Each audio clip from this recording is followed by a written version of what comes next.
Free Guy, a comedic blend of movie and video game, follows the story of an NPC, a non-player character, in a video game who becomes conscious and subverts the traditional role of NPC as a side character or victim of the game and becomes the hero.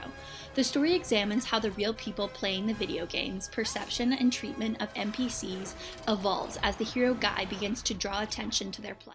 They say over 1 billion NPCs are killed every year.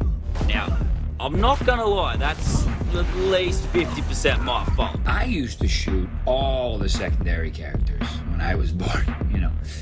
Who the hell even knows who this blue shirt guy is? But I'll tell you this.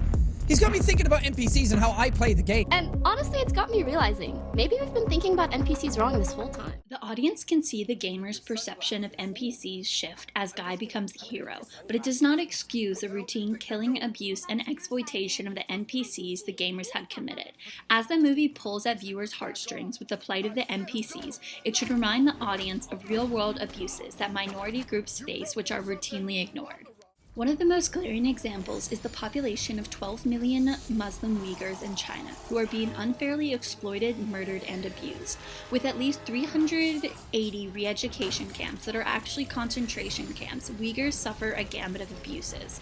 From labor trafficking that makes things we benefit from every day, like products from Levi's, Sephora, or even General Motors, the forced sterilization of Uyghur women, and the estimated 2 million in these camps who report terrible abuses, we still ignore their plight.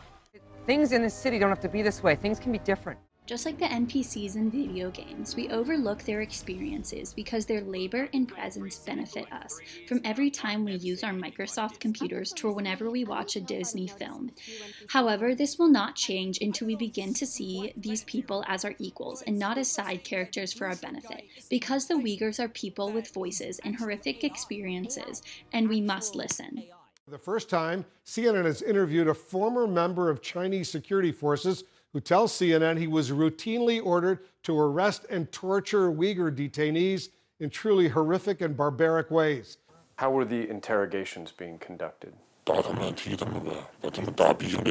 Beat them, kick them, beat them bruised and swollen, knock their heads on the radiator. Police would step on the suspect's face and tell him to confess. Zhang says some suspects were as young as 14, and all of the detainees were beaten. Put the black hood on my face, and they put me in this is the interrogation room. And inside the iron cage, there's a tiger chair. Your wrist shackled there, and your feet also shackled. While the story of an NPC coming to life through artificial intelligence may seem far-fetched, it serves as an important reminder to pay attention to the groups we often ignore for our own benefit and fight to stop the human rights abuses of these overlooked groups like the Uyghurs in China.